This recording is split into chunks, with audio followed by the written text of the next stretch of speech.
साम संगीत अध्याय 62 भरोसा सूचक प्रार्थना। केवल ईश्वर प्रति करे प्रतीक्षा नीरवे आत्मा मम, करंती से परित्राण मते प्रदान। केवल से ही मोर शैल परित्राण तथा दुर्ग, हेबी नाही मु कदापि विचलित। जी आउजी रहुथिबा कांथ ओ पतनोन्मुख बाड़ सदृश, करिपार सेपरी जने व्यक्ति को विध्वस्त। तनिमंत हेब तुमे माने केते काल व्यापी उद्यत।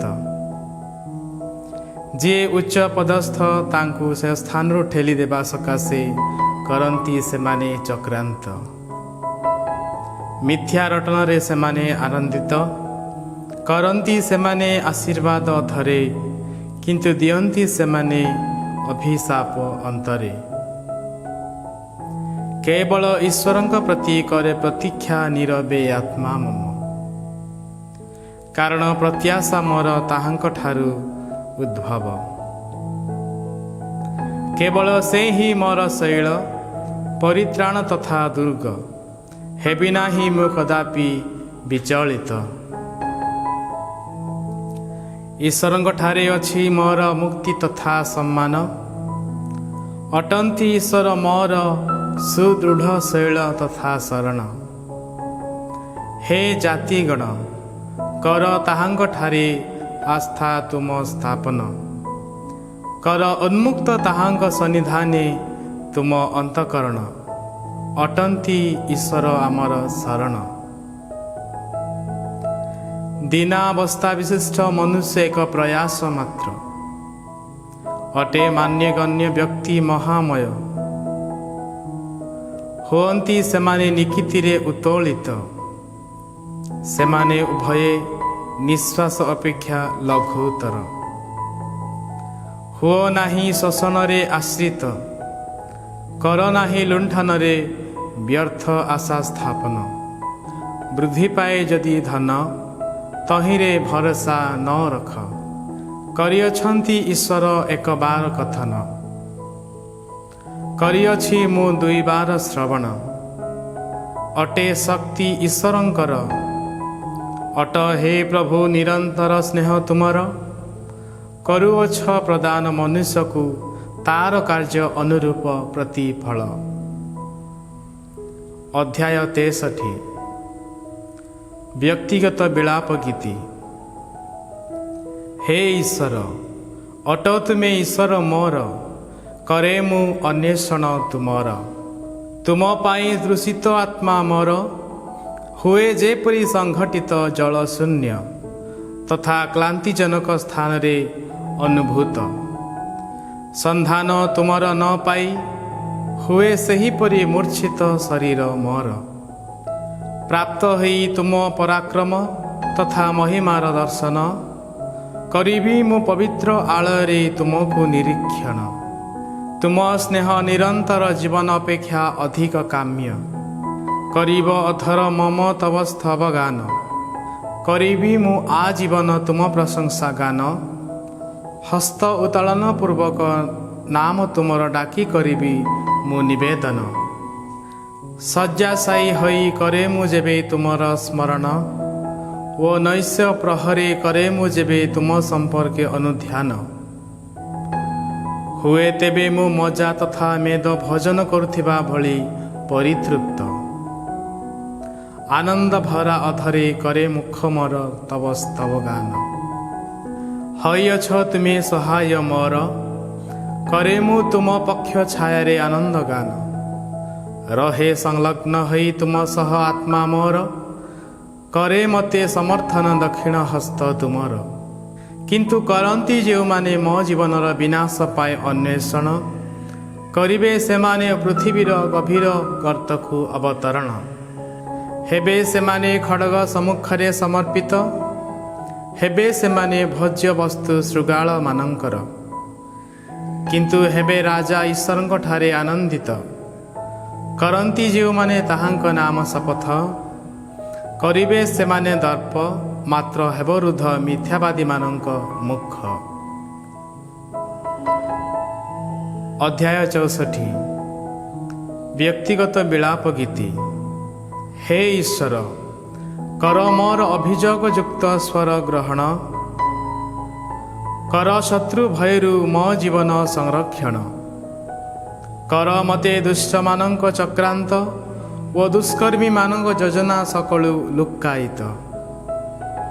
करंती सेमाने सेमानंक जिह्वा खड्ग सदृश तीक्ष्ण, करंती सेमाने सेमानंक कटुवाक्य रूप तीर को लक्ष्य। छकी बसी करंती सेमाने निर्दोषी व्यक्ति विरुद्धे सरक्षेप, करंती सेमाने बिना भयरे तथा आकस्मिक भावे सरक्षेप। करंती सेमाने सेमानंक अनिष्ट संकल्प को दृढ़ आश्लेषण, पातिबा पाई फास करंती सेमाने आलोचना गोपने। करंती सेमाने भावना देखिबो आमकु बा किए, करि पारिबो किए आमर अपराध संधान। करिअछु आमे कौशलपूर्ण एक चक्रांत निरूपण, कारण मनुष्यर अंतकरण तथा हृदय केते गभीर। किंतु करिबे ईश्वर सेमानंक प्रति सरक्षेप, हेबे सेमाने अकस्मात ख्यात विख्यात। जिह्वा सेमानंक सकाशे घटाइबे से सेमानंक विनाश, सेमानंक देखि हलाइबे समस्ते मस्तक। से समय सकल मनुष्य हेबे भीतस्त्रत, करिबे सेमाने ईश्वरंक द्वारा संपादित कार्यावली विज्ञापन। हेबे सेमाने ताहांक कार्य संबंधे अनुध्यानरत, हुअन्तु प्रभुंक ठारे नीतिनिष्ठ व्यक्तिगण आनंदित। हुअन्तु सेमाने ताहांक ठारे शरणागत, करन्तु दर्प समस्त न्याय परायण। अध्याय 65 प्रशंसा स्तोत्र। हे ईश्वर, सियन रे स्तवगान तुमर करिबा उचित। करिबु आमी तुम देशे गृहीत व्रत परिपूरित। करंती जिए प्रार्थना श्रवण, ताहांक सन्निधान को मांस मात्र मनुष्य निज पाप समूह जोगु करिब आगमन। करे विस्तार जेतेबेले आम उपरे अपराध समूह कर्तृत्व, सेतेबेले तुमे से समस्त को क्षमा देउथाओ। तुम प्रांगण सबुरे करिबा पाई बास, मनोनीत करी जाहाकु घेनी आण तुमे से धन्य। आलयर मंगलरे हेबु आमे परितृप्त। आम परित्राता हे ईश्वर, भयानक कार्य जरिया रे करिअछ तुमे प्रदान आमकु मोचन। अट तुमे प्रत्याशा समग्र पृथ्वी तथा सुदूरवर्ती समुद्र सकलर। पराक्रम रे भिड़ी कटी देश, करिअछ तुमे तब शक्ति रे पर्वतमाला संस्थापित। समुद्र गुड़िकर गर्जन, तरंगमालार गर्जन ओ जनतार कोलाहल करुअछ तुमे शांत। सुतराम करंती जेउ माने पृथ्वीर सुदूर प्रांतरे अवस्थान, देखि तुम द्वारा संपादित निदर्शन होन्ती सेमाने भीत। करिथाओ तुमे सूर्योदय तथा सूर्यास्त दिग को आनंद ध्वनि रे मुखरित। संदर्शन करी पृथ्वी को करुअछ तुमे ताहांकु जलसिक्त। करिथाओ तुमे ताहांकु अत्यधिक फलवंत। हुए ईश्वरंक नदी उच्चसित, करी ताहांकु प्रस्तुत करुअछ तुमे प्रदान सेमानंकु शस्य। करुअछ ताहार सियार सकलकु तुमे प्रचुर भावे जलसिक्त। देउछ तुमे सजाड़ी ताहार मथान, कराई वृष्टि करुअछ तुमे ताहांकु आर्द्र। करुअछ तुमे ताहार अंकुर को आशीर्वाद, तुम समृद्धि काले करुअछ तुमे वर्ष सबको मुकुट परिहित। करुअछि तुम रथर गति पथ पुष्टता क्षरित हुए प्रांतरर चारण भूमि ऐश्वर्य क्षरित हुए गिरी समूह आनंद परिहित हुए चारण भूमि मेषपल सबु द्वारा आच्छादित हुए उपत्यका समूह शस्य विभूषित करती सेमाने संतोष हेतु चित्कार तथा गान मुखरित। अध्याय 66 प्रशंसा स्तोत्र। हे समग्र भूमंडल कर ईश्वर उद्देश्य आनंद रव मुखरित कर महिमा ताहांकर गान स्तोत्रालाप पूर्वक कर ताहांकर स्तव गान कुह ईश्वरंकु कर्मावली तुमर केड़े भयानक हुअंती शक्ति तुमर जोगु शत्रुवृंद तुमर तब सन्निधाने संकुचित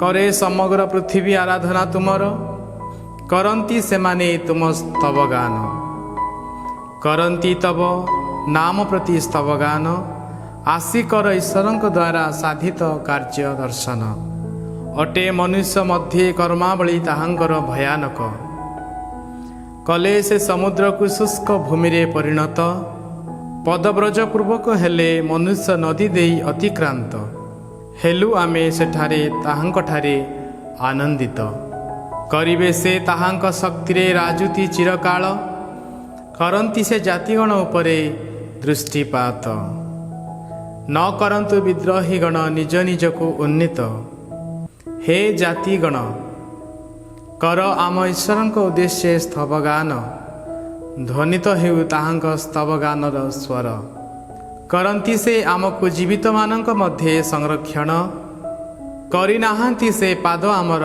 खसिबाको अनुमति प्रदान करिअछ तुमे हे ईश्वर आमको परीक्षा हुए रौप्य जेपरि विशोधित करिअछ तुमे सेहीपरि आमको परीक्षा करिअछ तुमे आमको जाल मध्य को आनयन लदी देयछ तुमे आम उपरे दुर्बह भार करिबे लोके जेपरि आमको मस्तक को पदादलन सेथि निमंते तुमे अनुमति देयछ कलु आमे अग्नि तथा जल देई अतिक्रम तथापि करिअछ तुमे आमको एक विशाल स्थान को आनयन करिबी मु होमबली समेत तुम आलय को आगमन करिबी मु तुम नामे गृहीत व्रत सबु परिपूरण थिली जेबे मु क्लेश जर्जरित कलाम अधर ताहा उच्चारण पुमेंस नैवेद्यर धूम समेत करिबी मु तुम प्रति हृष्टपुष्ट पशुमानक होमबली उत्सर्ग करिबी मु वृक्ष तथा छागमानक उत्सर्ग ईश्वरंक प्रति भयकारी हे समस्ते आसी कर श्रवण करिअछंती से जहा मो प्रति साधन करिबी मु ताहार वर्णन डाकी उच्च स्वरे कली मु ताहांक निकटे निवेदन कली मु मो जिह्वारे ताहांकर स्तुति गान करिथांता जदि हृदय मोर दुष्टता प्रति अभिलाष पोषण करि न थान्ते तेबे प्रभु मते श्रवण किंतु करिअछंती यथार्थे ईश्वर कर्णपात करिअछंती मो प्रार्थनार स्वर प्रति से मनोजग हुअन्तु ईश्वर धन्य कारण करिनाहांती से उपेक्षा प्रार्थना मम किंबा न करि नाहांती से ताहांक निरंतर स्नेह मो ठारु अपसारित। अध्याय 67 सामूहिक कृतज्ञता स्तोत्र। करंतु ईश्वर करुणा प्रदर्शन पूर्वक आमको आशीर्वाद करंतु से ताहांक मुख आम प्रति प्रदीप्यमान हेब ताहा हेले मार्ग तुमर पृथ्वी रे अवगत हेब जातिगण मध्य रक्षणीय शक्ति तुमर विदित हे ईश्वर करु जनता स्तवगान तुमर करंतु समस्त जनता स्तवगान तुमर हुअन्तु जातिगण आनंदित करंतु सेमाने सानंदे स्तवगान कारण करुअछ तुमे जनमंडलीर नीतिनिष्ठा पूर्वक विचार ଓ କରୁଅଛ ପୃଥିବୀବାସୀ ଜନତାକୁ ନିୟନ୍ତ୍ରଣ। ହେ ଈଶ୍ୱର, କରୁ ଜନତା ସ୍ତବଗାନ ତୁମର, କରନ୍ତୁ ସମସ୍ତ ଜନତା ସ୍ତବଗାନ ତୁମର। କଲା ପ୍ରଦାନ ପୃଥିବୀ ତାହାର ଫସଲ, କଲେ ଈଶ୍ୱର ଆମ ଈଶ୍ୱର ଆମକୁ ଆଶୀର୍ବାଦ। କଲେ ଈଶ୍ୱର ଆମକୁ ଆଶୀର୍ବାଦ, କରୁ ପୃଥିବୀର ସମସ୍ତ ସୀମା ସରହଦ ତାହାଙ୍କ ପ୍ରତି ଭୟଭକ୍ତି ପ୍ରଦର୍ଶନ। ଅଧ୍ୟାୟ 68। ପ୍ରଶଂସା ସ୍ତୋତ୍ର। ହୁଅନ୍ତୁ ଈଶ୍ୱର ଉତ୍ଥିତ, ହୁଅନ୍ତୁ ଶତ୍ରୁଗଣ ତାହାଙ୍କର ବିକ୍ଷିପ୍ତ। କରନ୍ତୁ ତାହାଙ୍କ ବିଦ୍ୱେଷକାରୀଗଣ ତାହାଙ୍କ ସନ୍ନିଧାନରୁ ପଳାୟନ। କର ସେମାନଙ୍କୁ ବାୟୁ ପ୍ରବାହରେ ଉଡ଼ି ଯାଉଥିବା ଧୂମ ସଦୃଶ ବିତାଡ଼ନ। ହୁଏ ଯେପରି ମହମ ଅଗ୍ନିରେ ଗଳିତ, ହୁଅନ୍ତୁ ସେହିପରି ଦୁଷ୍ଟଗଣ ଈଶ୍ୱରଙ୍କ ସନ୍ନିଧାନେ ବିନଷ୍ଟ। କିନ୍ତୁ ହୁଅନ୍ତୁ ନୀତିନିଷ୍ଠ ବ୍ୟକ୍ତିଗଣ ଆହ୍ଲାଦିତ, ହୁଅନ୍ତୁ ସେମାନେ ଈଶ୍ୱରଙ୍କ ସନ୍ନିଧାନେ ଉଲ୍ଲସିତ, ହୁଅନ୍ତୁ ସେମାନେ ସାନନ୍ଦେ ଉତ୍ଫୁଲ୍ଲିତ। କର ଈଶ୍ୱରଙ୍କ ଉଦ୍ଦେଶ୍ୟ ସ୍ତବଗାନ, କର ତାହାଙ୍କ ନାମର ସ୍ତୁତିଗାନ। କରନ୍ତି ଯିଏ ମେଘମାଳା ଉପରେ ବିହାର, ତାହାଙ୍କ ଉଦ୍ଦେଶ୍ୟରେ କର ଗାନ। ପ୍ରଭୁ ନାମେ ସେ ନାମିତ, ଓ ତାହାଙ୍କ ସନ୍ନିଧାନେ ଉଲ୍ଲସିତ। ପିତା ଅଟନ୍ତି ଈଶ୍ୱର, ତାହାଙ୍କ ପବିତ୍ର ଆଳୟ ପିତୃହୀନମାନଙ୍କର ଓ ବିଧବାମାନଙ୍କ ରକ୍ଷକ। କରନ୍ତି ପ୍ରଦାନ ଈଶ୍ୱର, ନିରାଶ୍ରୟମାନଙ୍କୁ ଅଧିବାସ ପାଇଁ ବାସସ୍ଥାନ। କରନ୍ତି ସେ ବନ୍ଦୀମାନଙ୍କୁ ଐଶ୍ୱର୍ଯ୍ୟ ଆଡ଼େ ଆନୟନ, କିନ୍ତୁ କରନ୍ତି ବାସ ଶୁଷ୍କ ଭୂମିରେ ବିଦ୍ରୋହୀଗଣ। ହେ ଈଶ୍ୱର, କଲ ତୁମେ ଯେବେ ତବ ସ୍ୱଜନମାନଙ୍କ ସମ୍ମୁଖେ ଗମନ, କଲ ଯେବେ ତୁମେ ମରୁପ୍ରାନ୍ତର ଦେଇ ପ୍ରସ୍ଥାନ। ହେଲା ପୃଥିବୀ ତେବେ ପ୍ରକମ୍ପିତ, କଲା ଆକାଶମଣ୍ଡଳ ଈଶ୍ୱରଙ୍କ ସନ୍ନିଧାନେ ବୃଷ୍ଟିପାତ। ହେଲା ସିନାଇ ମଧ୍ୟ ଇସ୍ରାଏଲର ଈଶ୍ୱରଙ୍କ ସନ୍ନିଧାନେ ପ୍ରକମ୍ପିତ। ହେ ଈଶ୍ୱର, କଲ ତୁମେ ବୃଷ୍ଟି ପ୍ରଚୁର, ହେଲା କ୍ଷୟପ୍ରାପ୍ତ ହୋଇଥିବା ଅଧିକାରାଂଶ ତୁମର ତୁମ ଦ୍ୱାରା ପୁନଃ ସ୍ଥାପିତ। ହେଲା ପ୍ରାପ୍ତ ମେଷପଲ ତୁମର ସେଠାରେ ବସତି ସ୍ଥାନର ସନ୍ଧାନ। ହେ ଈଶ୍ୱର, ଉତ୍ତମତା ତୁମର ଯୋଗୁଁ କଲ ତୁମେ ଦିନହୀନମାନଙ୍କ ଭାବ ପୂରଣ।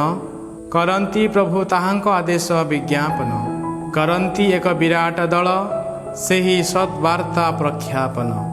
କରନ୍ତି ସୈନ୍ୟବାହିନୀର ରାଜଗଣ ଧାବନ, କରନ୍ତି ସେମାନେ ପଳାୟନ, କରନ୍ତି ପଳାୟନ। କରନ୍ତି ଗୃହବାସୀ ନାରୀଗଣ ଲୁଣ୍ଠିତ ବସ୍ତୁ ବିଭାଜନ। ହୋଇ ରହିବ କ'ଣ ତୁମ୍ଭେମାନେ ମେଷ କୁଆଡ଼େ ଲୁକାୟିତ। ଦେଖ ରୌପ୍ୟାବୃତ ତଥା ଉଜ୍ଜ୍ୱଳ ସ୍ୱର୍ଣ୍ଣ ଭୂଷିତ ପକ୍ଷ ବିଶିଷ୍ଟ କପୁତ, କଲେ ଯେତେବେଳେ ସର୍ବଶକ୍ତିମାନ ରାଜାମାନଙ୍କୁ ବିକ୍ଷିପ୍ତ। ହେଲା ସେତେବେଳେ ସାଲେମନରେ ହିମପାତ। ହେ ବିରାଟ ପର୍ବତ, ବାସାନନ୍ର ପର୍ବତ, ହେ ଅନେକ ଶିଖର ବିଶିଷ୍ଟ ପର୍ବତ, ବାସାନର ପର୍ବତ। କରିଅଛନ୍ତି ଈଶ୍ୱର ଯେଉଁ ପର୍ବତକୁ ତାହାଙ୍କ ବସତି ସ୍ଥାନ ରୂପେ ମନୋନୀତ, ସେହିପରି ହେ ଅନେକ ଶିଖର ବିଶିଷ୍ଟ ପର୍ବତ, କରୁଅଛ ବା କାହିଁକି ତୁମେ ଈର୍ଷାନ୍ୱିତ ଚକ୍ଷୁରେ ଦୃଷ୍ଟିପାତ। କରିବେ ସ୍ଥାପନ ପ୍ରଭୁ ସେହିଠାରେ, ସର୍ବଦା ବସତି ତାହାଙ୍କର। ସହସ୍ର ସହସ୍ର ଓ ଅୟୁତ ଅୟୁତ ରଥ ସକଳ ସମେତ ହେଲେ ପ୍ରଭୁ ସିନାଇ ଠାରୁ ତାହାଙ୍କ ପବିତ୍ର ସ୍ଥଳୀକୁ ଆଗତ। କରି ବନ୍ଦୀମାନଙ୍କୁ ତାହାଙ୍କ ପଶ୍ଚାତ୍ ଭାଗରେ ଆନୟନ, କଲେ ପ୍ରଭୁ ଉଚ୍ଚ ପାହାଡ଼ ଉପରକୁ ଆରୋହଣ। କଲେ ସେ ମାନବ ହସ୍ତରୁ, ହଁ ବିଦ୍ରୋହୀମାନଙ୍କ ହସ୍ତରୁ ସୁଦ୍ଧା ଉପହାର ଗ୍ରହଣ। କରିବେ ପ୍ରଭୁ ଈଶ୍ୱର ସେଠାରେ ବସତି ସ୍ଥାପନ। କରନ୍ତି ଯିଏ ଆମକୁ ଦୈନନ୍ଦିନ ବହନ, ହୁଅନ୍ତି ସେହି ପ୍ରଭୁ ଧନ୍ୟ।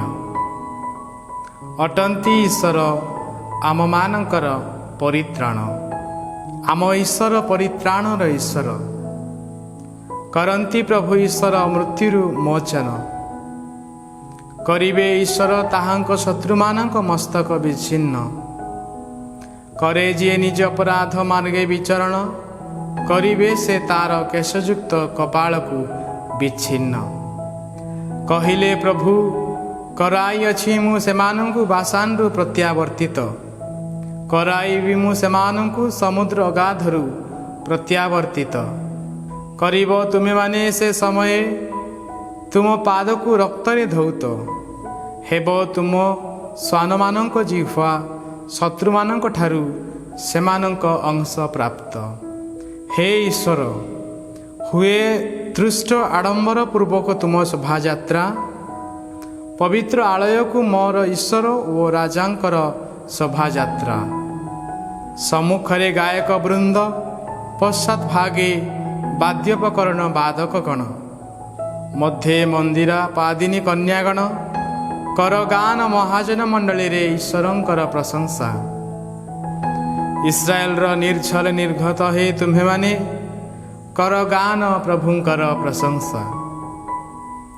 କରେ କ୍ଷୁଦ୍ରତମ ବେଞ୍ଜାମିନ୍ ସେମାନଙ୍କ ସମ୍ମୁଖେ ଗମନ, ଯୁଦାର ଶାସକ ଦଳ ସେମାନଙ୍କ ସହିତ ବିଦ୍ୟମାନ। ସେବୁଲୁନ୍ ଓ ନାଫ୍ଥାଲିର ଶାସକ ଦଳ ମଧ୍ୟ ସେଠାରେ ବିରାଜମାନ। ହେ ଈଶ୍ୱର, କର ତବ ଶକ୍ତି ପ୍ରଦର୍ଶନ, ଆମ ନିମନ୍ତେ ଅଦ୍ଭୁତ କର୍ମାବଳୀ ସାଧକ ହେ ଈଶ୍ୱର। କର ତବ ଶକ୍ତି ପ୍ରଦର୍ଶନ। ଆଳୟ ତୁମର ଜେରୁସାଲେମରେ ଅବସ୍ଥିତ, ସୁତରାଂ କରନ୍ତି ରାଜଗଣ ତୁମ ସନ୍ନିଧାନେ ଉପହାର ସମର୍ପଣ। ନଳବନ ମଧ୍ୟବାସୀ ବନ୍ୟପଶୁ ବର୍ଗ ଓ ଗୋବତ୍ସ ସହ ଜାତିଗଣର ବୃଷମାନଙ୍କୁ କର ତିରସ୍କାର। କର ଭେଟି ଲୋଭୀ ଜନତାକୁ ପଦଦଳନ, କର ଯୁଦ୍ଧପ୍ରିୟ ଜାତିଗଣଙ୍କୁ ବିକ୍ଷିପ୍ତ। ହେଉ ଇଜିପ୍ଟରୁ ପିତ୍ତଳ ଆନିତ, ନ କରେ ଯେପରି ପ୍ରସାର ନିଜ ହସ୍ତକୁ ଈଶ୍ୱରଙ୍କ ଅଭିମୁଖେ। ସେଥିସକାଶେ ହେଉ ଇଥିଓପିଆ ସତ୍ୱର, ପୃଥିବୀର ହେ ରାଜ୍ୟ ସକଳ, କର ଈଶ୍ୱରଙ୍କ ଉଦ୍ଦେଶ୍ୟରେ ସ୍ତବଗାନ, କର ପ୍ରଭୁଙ୍କ ଉଦ୍ଦେଶ୍ୟରେ ସ୍ତୁତି। କରନ୍ତି ଯିଏ ନଭମଣ୍ଡଳେ ଅତି ପ୍ରାଚୀନ ଆକାଶମଣ୍ଡଳେ ବିହାର, କର ତାହାଙ୍କ ଉଦ୍ଦେଶ୍ୟରେ ସ୍ତବଗାନ। ଦେଖ, କରନ୍ତି ସେ ତାହାଙ୍କର ସ୍ୱର, ତାହାଙ୍କ ଶକ୍ତିଶାଳୀ ସ୍ୱର ମୁଖରିତ। କର ଈଶ୍ୱରଙ୍କ ପରାକ୍ରମ ଅଙ୍ଗୀକାର, ମହିମା ତାହାଙ୍କର ଇସ୍ରାଏଲ ଉପରେ ବିଦ୍ୟମାନ। ପରାକ୍ରମ ତାହାଙ୍କର ନଭମଣ୍ଡଳେ ବିରାଜମାନ, ଯିଏ ଇସ୍ରାଏଲର ଈଶ୍ୱର ଅଟନ୍ତି ସେ ତାହାଙ୍କର ପବିତ୍ର ଆଳୟରେ ଭୟାନକ।